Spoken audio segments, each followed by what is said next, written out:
what I want to talk about, and I don't really want to, I would like a discussion about it, if that's possible, is those components of the psychedelic experience which exceed either the psychedelic paradigm or raise the issue of violations of some kind of larger paradigm. And there are two areas where this is noticeable, and one is fairly common in the literature, and that's the report of telepathic phenomena and that sort of thing, which has been persistently a repressed sub-theme in psychedelic research ever since Havelock Ellis began experimenting with mescaline. And the other thing is a constellation of issues that seem to me related, although they may not seem related to you. And we touched on this afternoon in Stan's talk, which is the question of the extraterrestrial connection, or whatever it is, and what do these things mean. The first thing I want to say about all this is there's been a phrase used by several people, which is the full spectrum of psychedelic effects. People will tell you at what dose the full spectrum of psychedelic effects occurs. Or we heard yesterday that LSD elicits the full spectrum of psychedelic effects. But in fact, there is no catalog of psychedelic effects. And how does one know what the full spectrum is? It's a very tricky matter.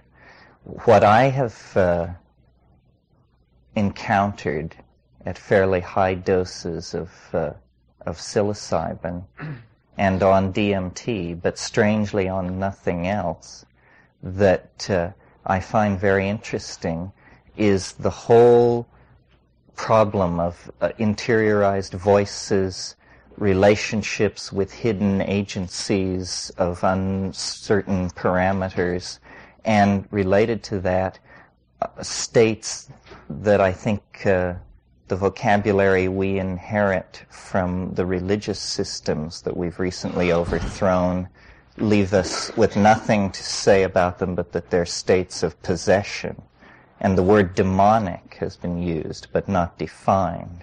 And it's a form of negativity that does not seem to be operational, but it's very upsetting, nevertheless, to people. So what I find and what I think is generally part of the shamanic practice of taking mushrooms is that at fairly low doses, meaning I can't speak of pure psilocybin, but at 5 dried grams, it's very easy to invoke a voice, a kind of logos-like phenomenon, which operates as the typical hierophant. It's the teaching voice. It's Virgil to Dante. It's a very large and superior force which takes you by the hand and then narrates the various scenarios that you're conveyed through. And the trick, of course, is the trick that's such a conundrum of the literature of involvement with demons and devils, which is the trick is to get something out of it and get away clean. And the way that works operationally when trysting with the mushroom voice is it's the challenge to get it to tell you something that you're sure you didn't know already, so that you can have some validation that you're not just talking to the back of your head. And though this sounds trivial at first, as you move into the dialogue with the other, it becomes apparent that it's going to be elusive. Mercurial is a word that suggests itself. Now, another aspect of the psilocybin intoxication, which may or may not be related to this, and that I have sort of, I guess, insisted upon more than anybody else, is that it triggers phenomena having to do with the language centers. Henry Munn, in a book called Hallucinogens and Shamanism, edited by Michael Harner, talks about this. And I went to some lengths to talk to him about it. And I found out that though he agreed with my opinions on the subject, he didn't hold them nearly as strongly as I did. That for him it had been a fairly elusive and upsetting phenomenon. But this is a form of glossolalia that I really am convinced is an affect of tryptamines that is a psychedelic affect that I don't believe it happens with anything else. At least it doesn't happen in my experience with anything else, and the literature doesn't mention anything like this. It does not happen with ayahuasca, even though chemically you would think ayahuasca would have the same properties as the other tryptamine hallucinogens. And so I want to describe a typical encounter with this phenomenon because a client has had this experience over a dozen times, and it's almost always unvarying. The problem is the client happens to be myself. So getting independent confirmation that this could happen to someone else has not been very easy. Nevertheless, I operate under the faith that there's nothing unique about me and that anything I could experience is a generally accessible human phenomenon. I mean, I think it would be preposterous to operate under any other kind of assumption. In giving DMT to people casually over a number of years, only 4 people have reported the kind of phenomenon that I'm interested in. And of course, every single one of them had been primed by me. Nevertheless, the experience is of such an ontologically different modality that it's difficult to see how you could cue it to somebody. They would have to have it. And what it involves is a transformation of language into something which is no longer sound decoded by brain through the consultation of a culturally validated dictionary, but instead it becomes sound which is beheld and meaning which is beheld. And this idea of a visible language, when it first came to me, or when I first realized that that was the phrase I was going to have to use to describe what was happening, I had never heard or imagined of such a thing. But then I went back into the literature and I discovered that, as usual, the Greeks got there first, or at least in this case, the Jewish Greeks, or the Greek Jews, because in Philo-Judaeus, who was a contemporary of Christ, there's a discussion of what he calls the more perfect logos. And he says the more perfect logos will be apprehended through seeing, not through hearing. And yet it will cross from being heard to being seen without ever going through a noticeable moment when it shifts from one modality to the other. And this seems to be what is happening in the DMT flash when you smoke the freebase, not the hydrochloride, but when you smoke the freebase, you have this spontaneous experience of generating what you identify first as a thought and then as a sound, but which eventually becomes some kind of synesthesic linguistic modality for which we don't have words yet. Telepathy I always conceived of as looking into your own mind and hearing what someone else was thinking. But the notion that telepathy might be someone speaking and producing a three-dimensional object in the air that could be rotated and mutually be held by the speaker and the listener had never occurred to me. But experiment with the DMT showed that this extraordinary kind of state is actually potentially triggerable again and again. And it is,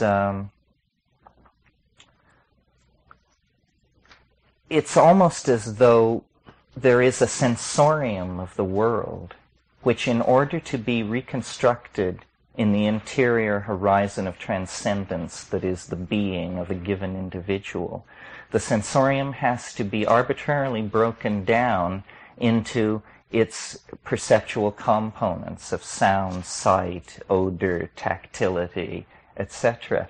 And normally, as it enters the human organism, these categories, which are arbitrary but as old as the human body itself, are maintained. But they need not necessarily be maintained. The incoming sensory data can be recombined in such a way that no trace of the portal of entry is left upon it. And in that case, you get this freely evolving topology of light and sound that is translinguistic. It has a grammar of form, if you will, so that it is not shorn of meaning. It is simply shorn of the kind of particularized meaning that logical necessity imposes on language.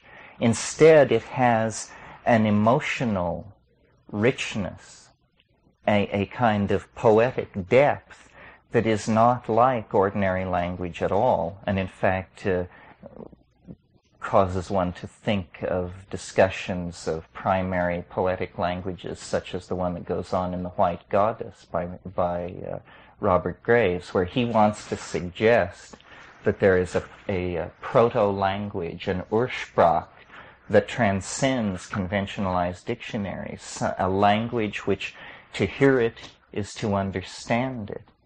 And I think that this kind of organization of information lies at the basis of the psychedelic experience. In other words, you can think of cultural conventions and human languages as software languages that are historical adumbrations of an assembly language which is prehistoric and probably in the genes and antedates all notion of human conventionalizing of activity and is actually biologically the basis of language.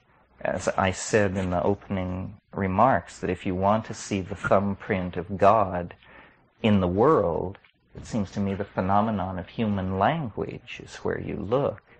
I mean, human language is a psychic ability. I can make thoughts in your head by simply uttering certain small mouth noises. And the degree of fineness of the images that I can produce in your head and you in mine through the use of small mouth noises is something which we're still exploring. I think that, it's well known that the human animal has not appreciably evolved in 50 or 60,000 years, possibly much longer. Once culture was established, the soma of the human species was relatively stabilized. Then change was no longer genetic. It became epigenetic. And you get, just as the stability sets in the animal form, you begin to get this fantastic proliferation of epigenetic change in the form of the evolution of culture, languages, alphabets. It all seems to be related somehow to the encoding of information. And the psychedelic state also seems to be about the revelation of kinds of information which are normally either not efficacious or unavailable for other reasons. And it is not that culture is evolving. The evolution of culture is an epiphenomenon attendant upon the evolution of language. Language is the part of man which is evolving. Culture carries along. At the present moment, we are able to speak 21st century ideas to each other, but our culture is carrying along at about the 1950s level. Nevertheless, it seems to me that this thing which psilocybin does to the language-producing part of the brain is not then some mere affect, some trivial affect of an obscure hallucinogen on a peripheral part of the brain. It means that it is in fact a catalyst for evolution, because it is a catalyst for the evolution of language. We are not going to move into the future until we create that future through language. And the hardest thing to cause to change is language. It has an immense inertia because it is so unself-reflective of itself. And this is what we need to inject into it, is an element of self-reflection so that the evolution of language can become more conscious and less random. Because it's the non-randomizing of the evolution of language that will give us a real hold on the kinds of social modalities that we want to produce in the future. Now, I don't know if the tryptamine-induced glossolalia will have a major role to play in that. It may be simply one of the many promising scintillas or sparks thrown off by the psychedelic experience that invites exploration. But certainly all of these things, the chanting, the glossolalia, the inner discourses with alien forces, the self-examination of one's own motives, all of these things are linguistic activities and go on in the context of linguistic action. It seems to me that what these drugs synergize is cognitive activities of all sorts. This is why originally they were called consciousness-expanding drugs. And this synergy of cognitive activity has to be taken very, very seriously, because it's having a massive effect on our society. As individuals, we tend to concentrate on the 6 to 12 hours following the ingestion of a given drug. But the real impact is a societal impact that is spread out over decades. And I don't think that there's any question at all but what the best part of the social program of the LSD reformers of the 60s has been enacted in large measure. It's simply that it's at a profane level, not pleasing to the purist. But I believe that people have deeper and subtler senses of humor. I think people have more refined aesthetic sensitivity. I think people have a greater sensitivity to the mysteries of human interaction, simply because so much LSD was taken in the 60s. And these are permanent changes that will not be wiped out. Our language is largely in the place where it was left by about 1969. But from the period of 1959 to 69, dozens of concepts and notions, ego trip, bummer, flashback, rupture of plane, all of these terms were invented that allowed a handle on the experience. And essentially, the whole 20th century cultural experience has been an effort to create languages sufficient power to give descriptions of the internal transcendence of being as we experienced it in the present at hand. And Stan touched on this afternoon. The Freudian interest in the repression of desire and the placement of the critical period in childhood, in other words, out of the present, but still within the context of the life of the experient. And then Jung bringing in trying to say, well, it's that, but it's more than that, and bringing in the notion of a collective unconscious.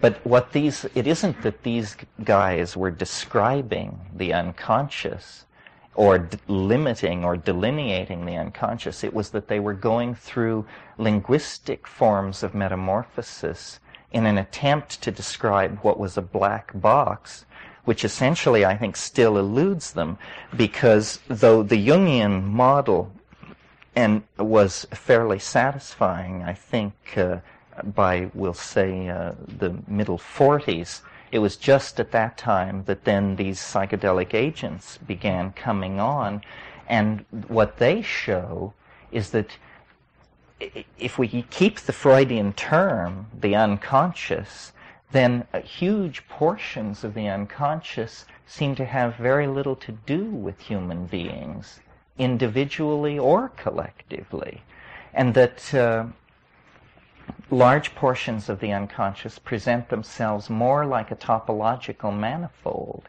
in other words, more like a place that is no more interested in the traumas or repressed wish fulfillment of human beings than boulders, wildflowers, and waterfalls are interested in these things.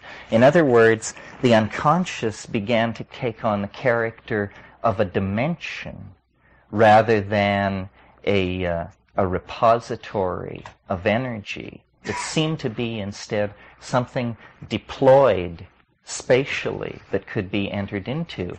And immediately, of course, the literatures and traditions and mythologies of the world were searched, and we discovered, yes, shamanism. There is a tradition of a therapeutic practitioner who, in order to cure his patient or himself, goes to a place.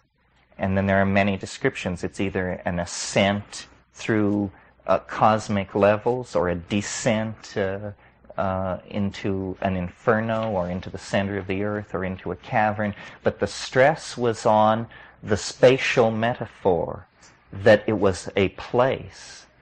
And I think that the psychedelics are beginning to confirm this in a way that's very hard for us to assimilate. In other words, it seems as though the science fiction metaphor of another dimension is actually in some ways more applicable than these reductionist models which wanted to say, well, it's a representation of a certain symptomatology, or it's a representation of a certain past event system. It doesn't seem to be like that. And it raises questions about the relationship of the mind to the body, which I talked about the first night, that are very interesting. One of the things, again, that Stan touched on this afternoon was what he called synchronistic events attendant upon taking psychedelic drugs. And this means that you take a psychedelic drug and then someone you've been thinking of who lives far away shows up at your doorstep. This kind of thing. Jung, the word synchronicity was coined by Jung, and it means a meaningful coincidence. But I think it was P.D. Bridgman who said that a coincidence is what you have left over when you apply a bad theory. And there can be just so many of these meaningful coincidences before somebody has to stand up and say, hell, this can't be coincidences, meaningful or otherwise. Something else is happening here.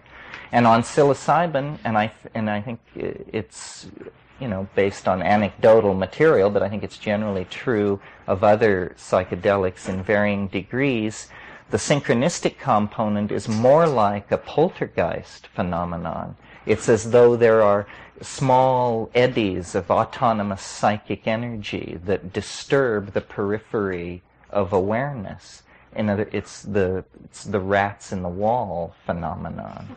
The scratchings, the rustlings, fire flarings need to be studied. The phenomenon of people lying on floors silent for hours and then sitting up at the very moment that the fire flares, the window blows open, the baby cries, almost as though there are waves of compression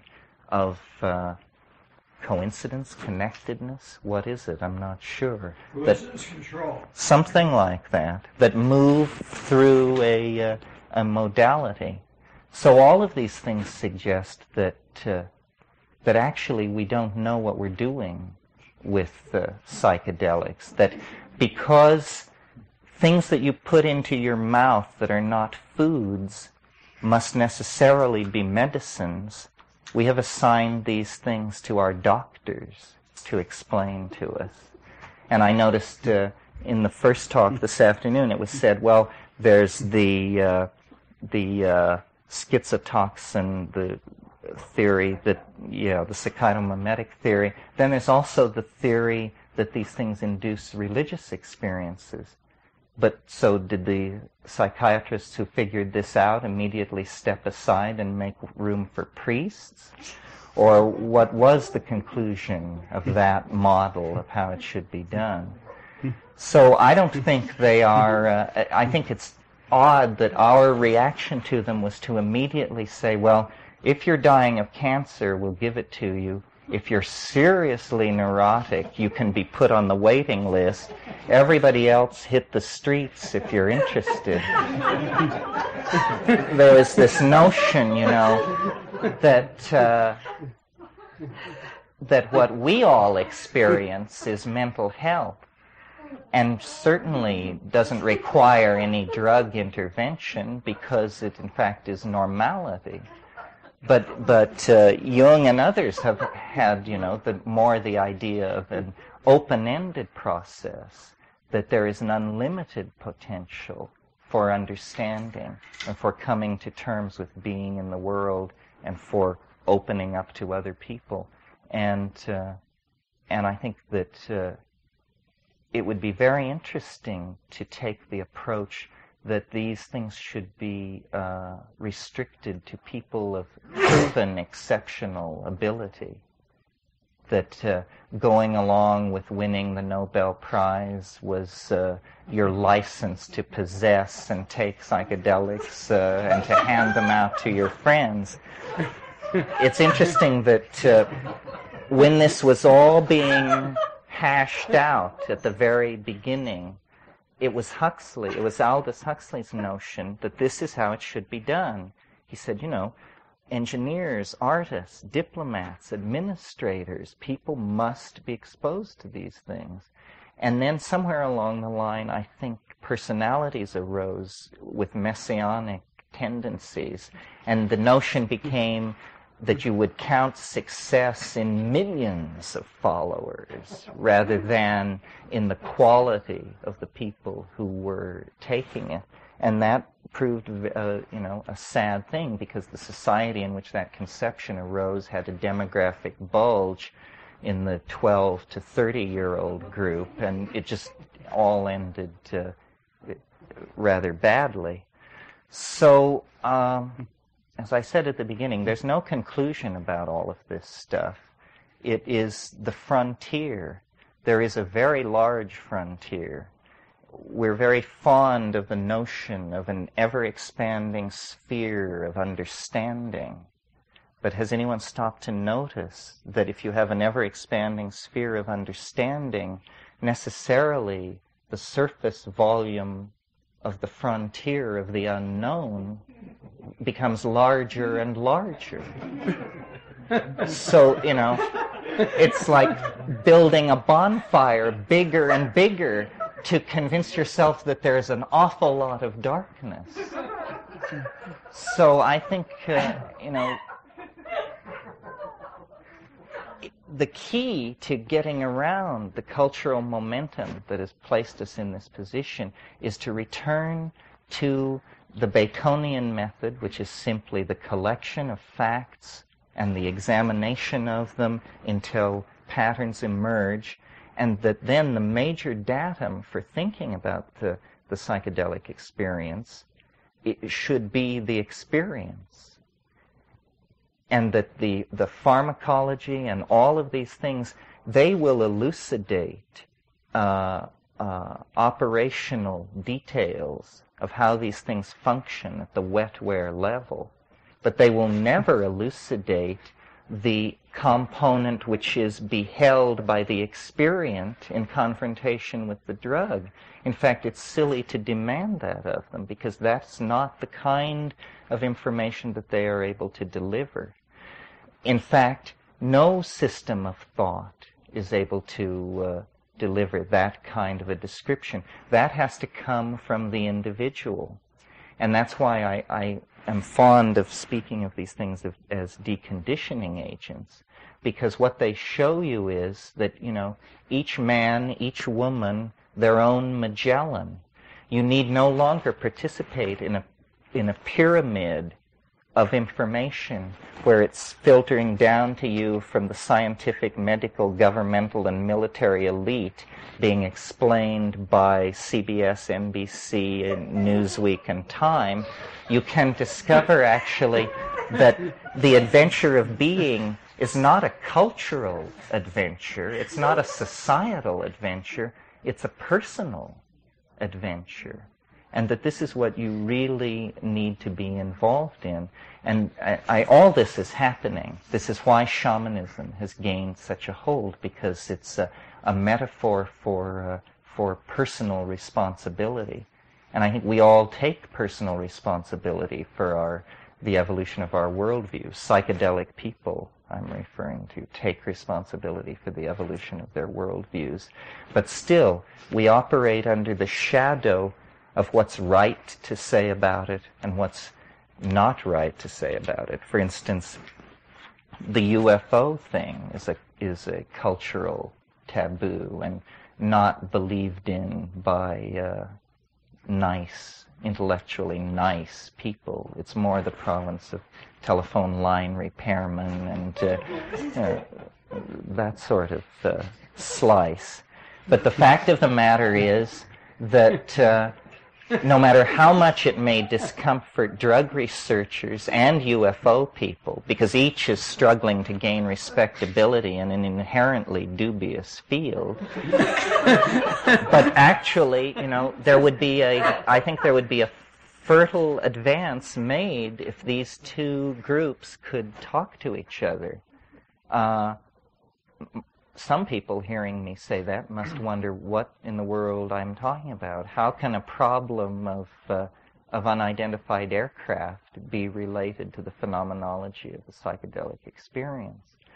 But you see, it isn't so much a problem of unidentified aircraft. It's a problem of not recognizing that the entire spectrum of existence is embedded in a linguistic model that is created by the workings of minds, and that mind is an imponderable, and yet it's set at the beginning of the equation.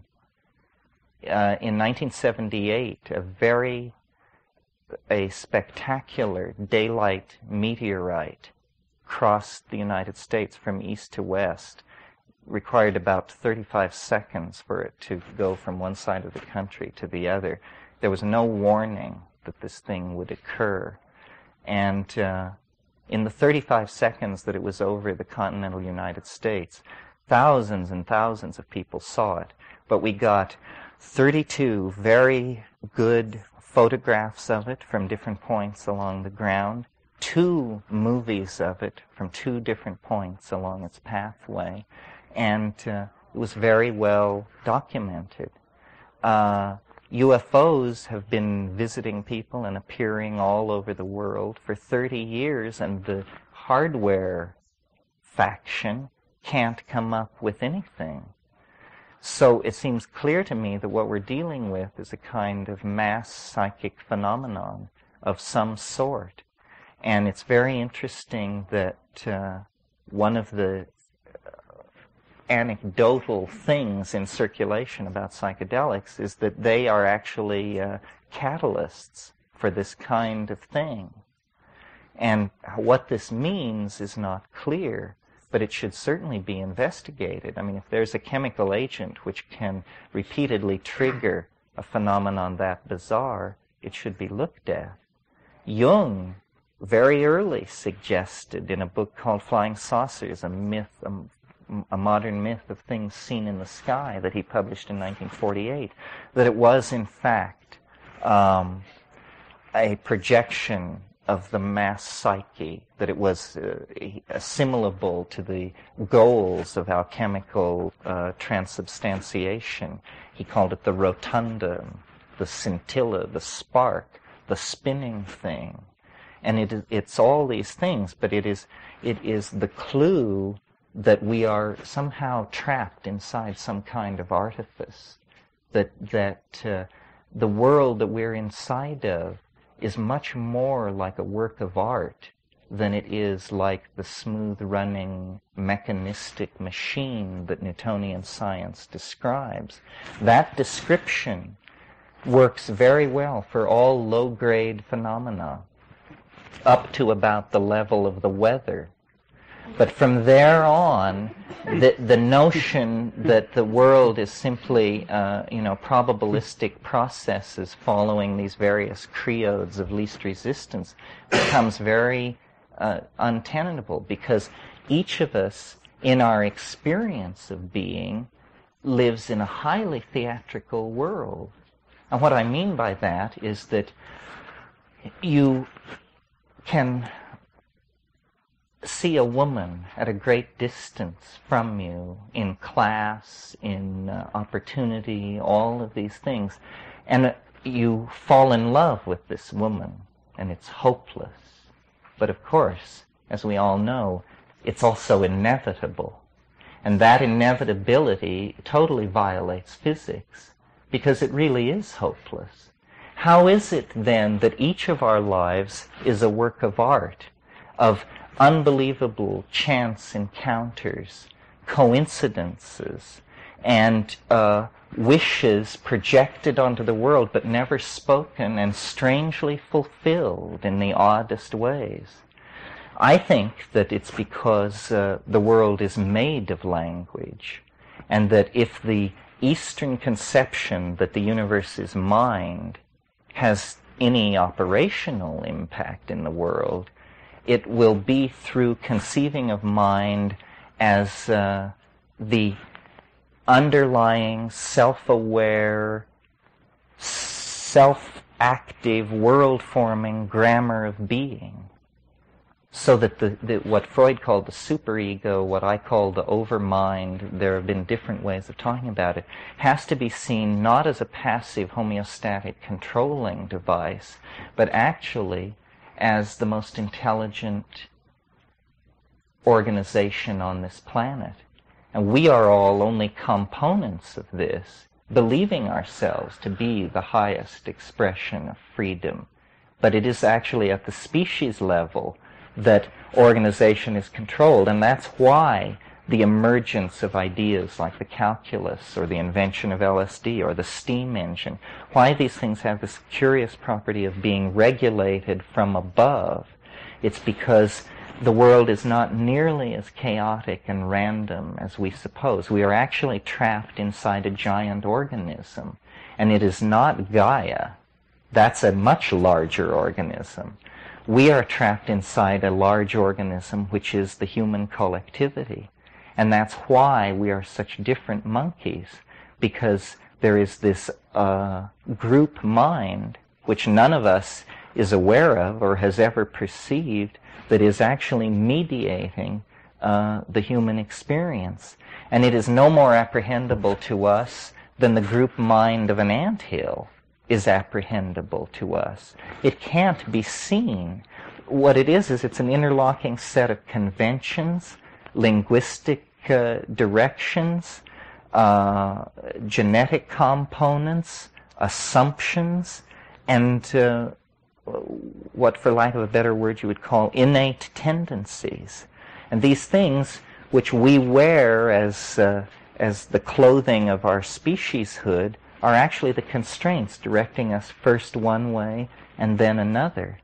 And if we want to take control of our destiny, we are going to have to rise into empathy with this overmind, this superego. And there's no reason to think this can't be done. I'm sure you're all familiar with Julian Jaynes' theory that until very recently, in fact, until Homeric times, everyone heard voices. in moments of crisis. If you were in a moment of crisis, suddenly and quite naturally, a voice spoke in your head and said, get the hell out of there, or do something. And everyone understood that this was God, or the king, or the dead king. It depended on where you located in the Middle East. But there were people who traded between these various locations. And the first cynics is what they were, because they noticed that over at Ur, God spoke to everybody. But down at Nineveh, it was the dead king who everybody heard in their head. And this logical discrepancy cast doubt, and they became the first people to not hear the voice, but to assimilate it. And this is what we call the ego.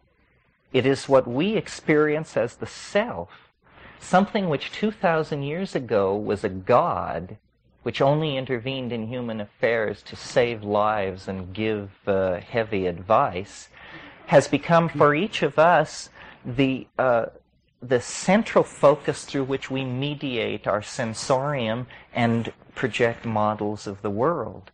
So it is not, we are far more plastic than we realize. And I think what Stan was saying tonight about how the goal is to be in the, I forget the term, the hylolytic, the matter-oriented side of it, but to have this awareness, a complete awareness of the other side, so that you are simultaneously locked in Newtonian space-time and the parameters of the situation, and you are simultaneously liberated into a complete awareness of the other potential. And the way I recognize that state, and this may be idiosyncratic, but I can tell I'm in that state when, no matter what I'm doing and no matter where I go, I can see the earth hanging in space by simply referencing that image and discovering it present in my head in a way that is not like a thought or something artificially induced. It's a real modality that is present and accessible. And I think that means, that you have enough of yourself committed to the overmind that you're operating in the light of it. And then many consequences flow from that are efficacious at the personal level. For instance, there's something which has been called the Tao of the ancestors. What that means, I think, is simply that for each one of us, there is a way to do the things we must do that is the most energy-efficient way to do it. And I'm talking about opening a door, picking up a fork. The best way to do it is to follow the creed that is the Tao of the ancestors, to recognize that you are a genetic expression, a partial genetic expression of a gene pool which has received genetic expression at each generation in your family for thousands and thousands of generations, and that you are just the latest recension of this gene pool. Then you release the ego and you act with this awareness. These are psychedelically induced states of being that I think make it easier to live in the world. And how many of them are there? Who knows? For instance, under the influence of psilocybin in the Amazon, I noticed what I am completely convinced is an atrophied human ability. It's a very simple ability, but we have lost it. It's the ability to know how to walk from point A to point B, not following the shortest distance, but following automatically the path of least resistance, so that you don't go down into valleys and then climb hills. You automatically stay on ridges, even though you take more circuitous paths to your goal. And I could feel this sense working. It was just like a part of the dashboard that had previously been covered up was uncovered. Here was a human sense, which we don't particularly need because we've erected linear cities where the the path of least resistance usually is a straight line. But you can imagine people in rugged country, this is a sense which would confer great survival adaptability and be tremendously important. So I think that what we need to do is tease these human abilities out of the psychedelic experience, that really the psychedelic experience is like an intimation of immortality. And at varying distances in time from the point you occupy, it shows you ever more vague intimations of the future, but they are there nevertheless. Language is probably somehow related to the endogenous hallucinogens in the human brain. The evolution of culture is probably related to these things. It's been suggested that DMT in the brain is mediating what we experience as attention, that when you look and look hard, something is happening in the brain having to do with DMT, that it mediates awareness in a very moment-to-moment way. The future evolution of mankind is going to be based on these states. But the last point I want to make is one about how evolution occurs. It isn't that a mutation happens and it confers greater adaptability upon an individual, and therefore that individual and his offspring numerically gain over competitor individuals of the same species. This is not how it works. The way it works is you have constant mutating of a gene pool from the influx of cosmic radiation and other factors. There is always a low level of mutagens, of mutants in a population. But they are of no consequence as long as the selective parameters remain the same. But when the selective parameters change suddenly, these individuals who were previously masked in the general population, the selective advantage that they have now comes immediately to the fore, and they act very quickly and critically to send the evolution of a given species off in a different direction.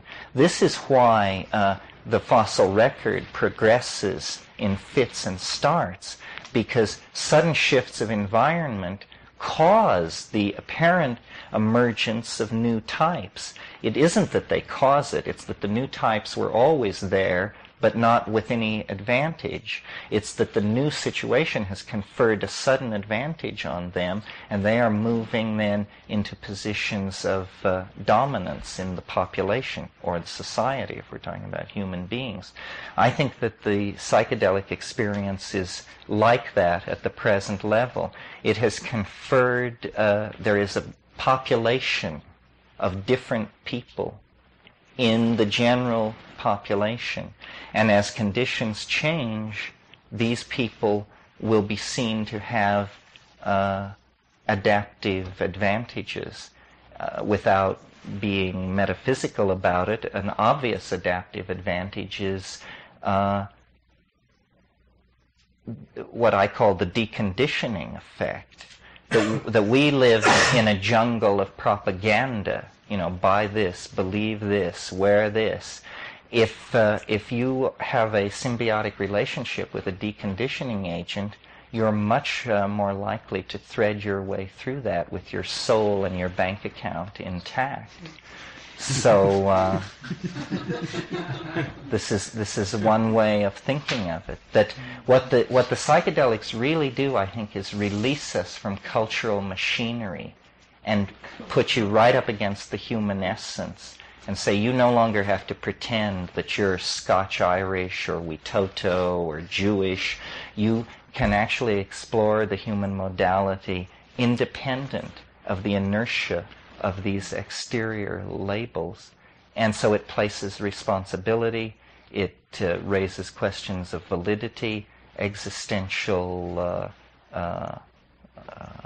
honesty with oneself, and I think it promotes the moral life, which I don't think happens if you buy deeply into myths of the tribe, if you're a devoted practitioner of Marxism, fascism, capitalism, I don't think these things will lead you to the moral life, because they are not, they don't arise out of experience. Experience is everything. These are drugs of experience. It's very important to take the moment seriously, reincarnation and all these things aside. What if this were your unique opportunity to unravel it all and not be caught in dissolution? Because I think that there is a potential for immortality, but it isn't assured. It is something which comes to the courageous. And somehow in the historical experience, we've gotten the idea through Orthodox religions that salvation comes to the subservient. And this is totally wrong. It is more like the Greek ideal of the hero, that if you are heroic enough, once you're dead, you'll be a god. And I think this is what these things summon us all to. And the thing to look at are the things which don't fit any paradigm, the anomalies, the paranormal things, the self-transforming elf machines, the UFOs, all of these things. What? You didn't tell the story, the UFO story. Oh, which UFO story? Why not? Well, I don't know. It has to do with this whole thing. See, the alien is an archetype, as well as whatever else it may be. I mean, if aliens didn't exist or don't exist, we would still invent them, because it's the other. You know, I've made the metaphor that we have arrived at some kind of collective puberty, where we now are fascinated by the notion of a non-human partner. We're obsessed, as an adolescent is obsessed with sex, we're obsessed with the notion of alien love. We want this, and yet we have all the feelings about it that an adolescent brings to the early sexual experiences. It seems like an abyss, a devouring, a kind of giving up, impossible. And yet our historical development has led us to the place where we now realize this is possible. It's like finding out the facts of life. The facts of life are that there could be a girl next door. And now, who's an alien, of course. What other kind of girl next door could it be? So then, there's a girl next door. And so it's not all the talk about the wonderful technical benefits that we would reap and all this, and is obviously, it isn't that. It's an erotic fascination with the notion of the other that drives us. And perhaps this is why in the psychedelic experience the alien emerges so fully and completely, because it is a repressed notion. Although I've noticed in the history of the phenomenology of UFO contacts, the theme, it was first a light in the sky, then we had all these exotic abductions, and then in the last 4 or 5 years there are more and more persistent stories of sexual relations, pregnancies, this kind of thing. Well, this obviously means that, you know, we're growing up, we're getting older, the pressure is on to come to terms with how this thing is going to present itself. Yes. So, you know, it's hardly respectable to say these things anywhere. I mean, fortunately, I work for a living, so I can say these things. But the amount of anecdotal material that would come pouring forth if these things were stressed, I think, would shock everyone. And somehow it has to be taken out, and this is a really sensitive issue that it is very hard to talk about. How can such a screwy notion be taken out of the hands of squirrels In other words, we have no shortage of people assuring us that aliens of all sorts are channeling left, channeling right, this, that, the other thing. The problem is the reverse of the problem in radio telescopy, where they search the skies and get nothing. Our problem is just a cacophony of hysterical claim-making. Where do you begin? The Urantia book, you got the Nine, you got all kinds, and this is not a new phenomenon. It's, you could choose your point, but certainly since the onset of Theosophy and Alice Bailey's school, and there's been a lot of channeling in the 20th century. So the problem is one of filters. Which aliens do you believe, and how do you tell garbage from the real thing? And I think this is a problem for information theorists. It's a poker playing problem, essentially, and shouldn't be difficult to solve if we apply ourselves to it. It's just that for us, the notion of a dialogue with an interior other is psychopathy. So we're very leery of that, or we're very something of that. Albert or Metzner? Anyway, I noticed that Sasha, when he described the phenomenology of psilocybin, didn't say a thing about self-transforming elf machines or whispered messages from gods and demons. He did mention demons. So you're free to believe that this is the raving of an unhinged mind, but, being a Jeremiah figure is a great tradition, and they usually have the last laugh. Are there any questions? That's the story.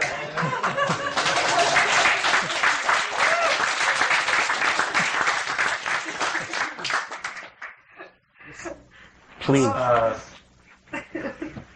Sort of psilocybin glossolalia that's not any words that are in any cultures right now, but that has meaning for you. Yes. Have you ever heard of, or have you yourself communicated with another person in this language? You mean while I was loaded and they were loaded? Yeah. Yes. And both of you have had this experience of shared meaning? Yes, but see, how can we check since English won't flow back and forth? No, I take your word. If you both experienced shared meaning and confirmed it, that's about as far as you could go, I guess. I think so. But when I listen to recordings of this glossolalia down, it makes me very uncomfortable, and I wonder what could possibly be the matter with me that I place so much emphasis on this. And I've noticed, it'll clear most rooms in a hurry. I mean, it's all, people are with it, and they say, oh, it's far out, and all this stuff. And then you play it, and they say, well, I've got to go do something. They draw back. It seems too quirky. So it's like you do some and they do some back and forth, except it's totally unintelligible to the English ear. Yeah, it's totally unintelligible to the English ear.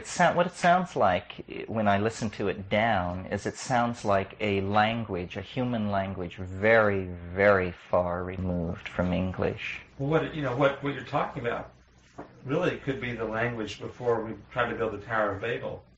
We all shared the same language, then it got split up because we were the or Ursprach. something. This is the term for that. Ursprach, the first language. Yes, it may. That's what I mean by an assembly language. But the things that happen on psychedelics with language just defy rational apprehension. I mean, for instance, there's a Celtic saying that poetry is made at the edge of running water. And I've noticed on psilocybin at times that as you approach running water, like a river or a waterfall, you begin to think in rhyme. It's sprung verse. And it seems preposterous, and you say, this is too crazy to mention to anyone, and you're right. But nevertheless, it's happening, I mean, and as you leave the river, thought becomes perfectly normal. And and people say, well, white noise is doing this. that's an explanation.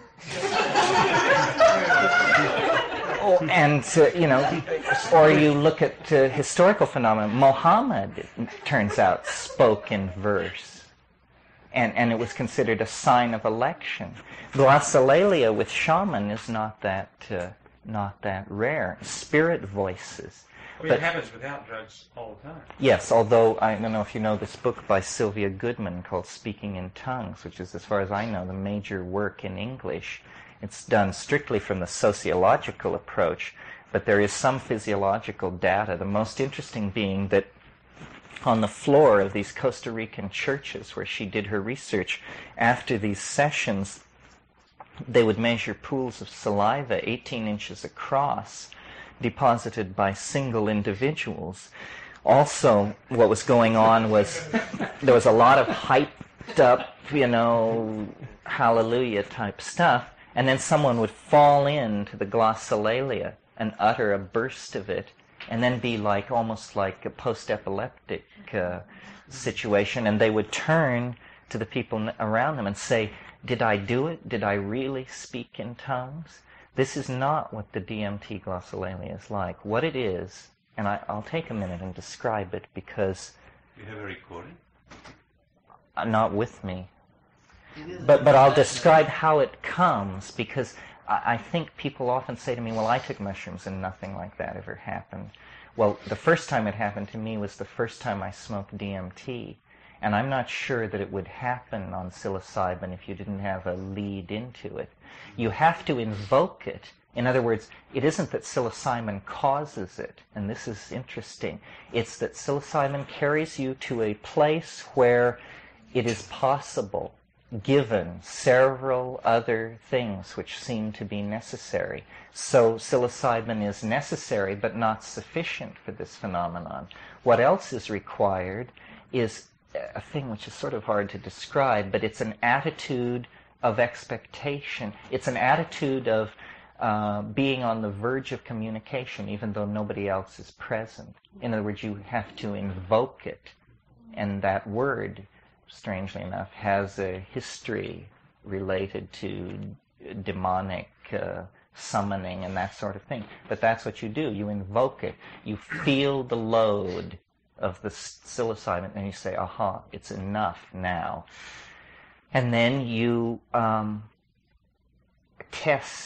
you try it, and you do this by consciously speaking gibberish. In other words, what seems to be happening is that you have to release your brain's expectation that sound will have meaning. Because when we all speak, the words have a meaning attached to them, or else there's something wrong with you. But if you will speak gibberish for a moment, just for a moment, it's like priming the pump. And the break then is made with whatever connects language to meaning, and language begins to flower and to take off and to develop these abstract modalities that are free of association, but that are obviously highly ordered and grammatical and going through complicated, it's like a sonata. And in fact, it's led me to suggest that probably language existed thousands and thousands of years before meaning. That this is what monkeys, these evolving monkeys on the brink of self-reflection, did for each other as a form of entertainment. It's not as much of an energy drain as chanting and singing. You just carry it on at a conversational level, but it's word music that very, very fine nuances of the stuff it's manipulating, which is not meaning, but whatever it is, this topological manifold, very fine nuances can be imparted to it by these small mouth noises. And is it anything like what babies who are about to learn to speak do? They carry on these things, and it sounds like a language that you just don't understand. There's all this inflection, and it sounds very intelligent if you could just kind of catch it. It's like that. It is very close to actual language. It's like that, only more so. Only more complex. Like one of the things that seems to be going on is there seems to be more phonemes than are actually in any human language. I mean, isn't it that there are 52 phonemes and no language known has more than 41 or something like that? But because if you do this for a while, and it's so much fun, it's a kind of ecstasy to do it, that there's no reason to stop if you're alone. After you've done it for an hour or so, your face, your mouth, is just hanging down to your waist. I mean, it's like you've just done something to the whole front of your head, and all the musculature has dissolved because you've been making all these sounds that you never make. And the whole front of your face feels different. So every language has a set of coded mouth positions which are expected and easily facilitated through use. It's easier if there's somebody else there to hear it. No, there's rarely somebody there to hear it when I do it. Well, I sometimes wish. Is it easier? In other words, because I got the impression that there was something about the attention, the listening of somebody else that facilitated it, the channeling through. Oh, I don't know. I mean, for instance, I'm very shy about it. I feel like it's a very personal thing to do, so that it's hard for me to do it in the presence of other people. But this is just perhaps my personality or my association I with it. think you're a better speaker in English since having these experiences. Yes, well, this is There's something... more fluidity that there are, you have developed, your face and your expression. And Well, here's what I think it is. And Henry Munn made this point in his article. And I said earlier, that what we need is the evolution of language, and it's all about the evolution of language. Yes, it's a continuum. And as I guess it was here or it was somewhere recently, I said, it begins as clear thought. It moves into eloquence. It then becomes charismatic. At that point, if it goes any further, it will be called demonic possession, because it's happening too much. You're not supposed to be that compelling. You're not supposed to be that powerful a speaker. And if you stick with it past demonic possession, it becomes these objects. It actually crosses over and becomes the topological modality that I mentioned. Jill and I were talking in the baths the other night because she made her sounds down there, and I caught it at a certain angle visually, and I could see these things coming out of her mouth, which looked like blue smoke. And I've seen this before. It looks like heat waves off a highway. And perhaps it's nothing more than heated air that's been in the lungs, heated by the body, has a different refractive index than the exterior air. It's probably expelled in a series of waves. And so if you have the light just right, what you see is a displacement of light, a flickering in the vicinity of the mouth. But I think I've also, in a stone state, watched that condense into this more visible language. And it's as though, there are finer and finer levels of vibration. The whole notion of the word becoming flesh, which occurs in cosmogonic myths as diverse as the Judeo-Christian and the Australian Aborigine. It's always about a word. A word was uttered, and this word was somehow more than a word. It adumbrated through dimensions and caused the phenomenon of being. And this is the sort of thing that's happening. But to answer your question, yes, I think that I have verbal facility because I've taken so much of this drug. And maybe I had a tendency toward it at the beginning, being Irish and not given to hard work. But nevertheless, it definitely does this, and it does it temporarily. Like when you take psilocybin, if you actually try to do what we call raving, which is, a high-speed soliloquy, but the raving can just go anywhere. and is, if it's true that what we are creatures of information, then this is very interesting, that it synergizes this ability. Everything that we are doing is informational deployment. I mean, we take in raw materials and we excrete manufactured objects, which are essentially ideas. We take in air and we expel words. Everything we do is about stamping higher orders of information on unorganized lower forms of raw material.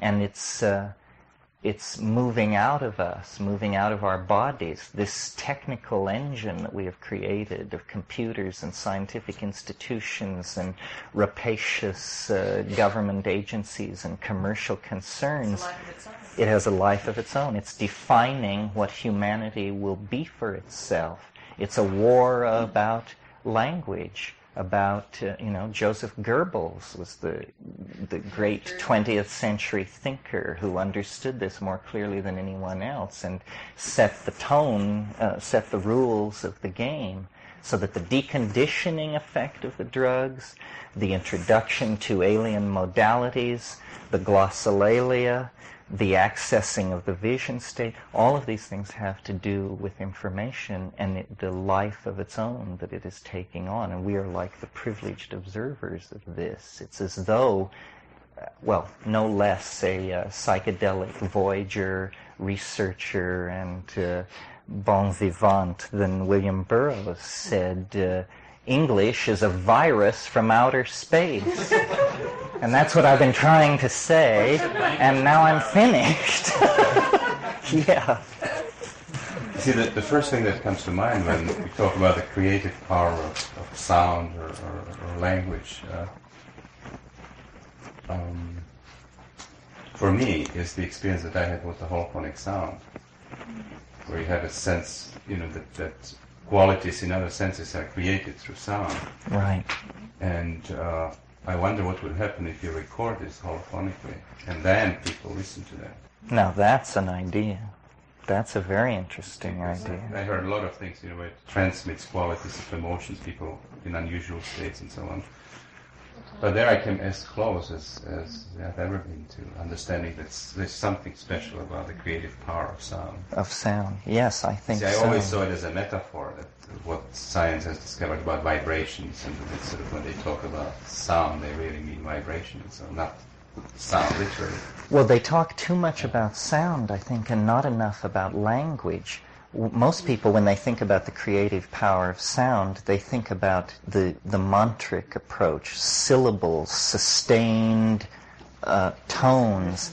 And what I'm more interested in is the self-transforming power of grammar, that there is really something going on there. Yeah, but it's just the next stage. Right. Well, these things, it's all gradations. This is all of a piece somehow, and how the visual cortex and the voice relate to each other is not well understood. One thing I want to mention, I just thought of it, but because there may be experimentalists in the room. This was appeared 3 months ago in Scientific American, and to me it just seems astonishing. It is that anyone who can sustain 100 hertz hum, that's 100 cycle per second hum, can look at an electric fan, and if you can sustain this 100 cycle hum, you can slow the fan down, make it appear to stop, make it go backwards. You can do this to a phonograph record, you can do it to a spinning wheel. This is not stoned. This is simply using the voice. Well, it sounds like pure magic. How can such a thing happen? The explanation of the Scientific American was that actually the resonant voice cavity is imparting vibration to the eyeballs, and that it's actually this subtle vibration is breaking up the photon input, and you're actually getting a stroboscopic effect. Well, the guy who wrote the article said that he had no training in music and was tone deaf. So to test the theory that it was vibration of the eyes, he built a little machine where he strapped his chin onto a box, and by manipulating a dial could make the box vibrate and impart the vibration to his chin. So then, and he also used, you can make TV pictures appear to roll, or you can fix rolling without getting out of your chair by doing it. And he attached his chin to the box and ran it up to 100 hertz, and lo and behold, this effect was happening. Well, imagine an Amazonian shaman being able to approach a waterfall or something like that and make the water stop or flow uphill. Things like this, with no technology except the human voice. How many things are there like that, you know? How many human abilities are there that we are just unaware of or have masked? And what could you do with it? I mean, I suggest stopping a waterfall, because I've just given it 5 seconds thought. But what if you'd given a millennium of thought to social institutions and little tricks and party games that could be used if you could stop time with your voice? And we bring orthodox physics to bear and say, well, acoustical vibration, stroboscopic effect, etc., blah, blah. But what is experientially happening is here's a man who uses sound to control the speed of passing time. If that's not a magical ability, what is? And yet it's all nuts and bolts. And he hasn't even taken his first hit of ayahuasca. This is just on the natch, right? So what happens when you add in, you know, the exotic psychodynamics of these compounds? Well, that's a lot what two things come to mind. One is I understand that Hitler's generals would go into him, you know, and they're going to talk him out of this next invasion because he's totally off the wall. And they come out glassy-eyed and convinced they're going to go invade some more. Well, he'd probably been chatting with Joseph Goebbels before they walked in. And the other thing is Milton Erickson, who just with his voice does all sorts of things with people that are, you know, totally He can't totally even speak amazing. their language. He can do it to people that he doesn't understand them and they don't understand him. Totally with sound, and he moves his head around in real unusual ways, even after he stopped talking. You know, who knows what that does? Ayahuasqueros are interesting because when you meet a few of them, they all have a bunch of mannerisms which have to do with their voice and a certain sound that they make. Who the only honky I've ever met who came even close to this was Ralph Metzner. Has a curious speech habit, which is this, it's a kind of a purr at the back of your throat. But these ayahuasqueros do it very noticeably, and when they're listening to you, you hear them purring, and they have very smooth, liquid, invasive voices. And of course, ayahuasca, the way in which it's taken, it's very interesting. There's no drumming, I've never seen a musical instrument at an ayahuasca session. Everything is voice, voice, voice, and that's what they're into. Don Fidel is a good example. Many of you have probably heard his tape, but there are many such practitioners. They also, in the curing process, use very sharp sounds. And in fact, when you talk to Don Fidel, he has a very animated style that is not the macho Spanish style at all. His speech is punctuated with beep, beep, all these aspirations, sharp sounds, and he obviously has a relationship to sound that's very different than we do. We can play it sometime or in an intermission sometime. And it's wonderful to trip to. It's very good. So that's how the boar ate the cabbage.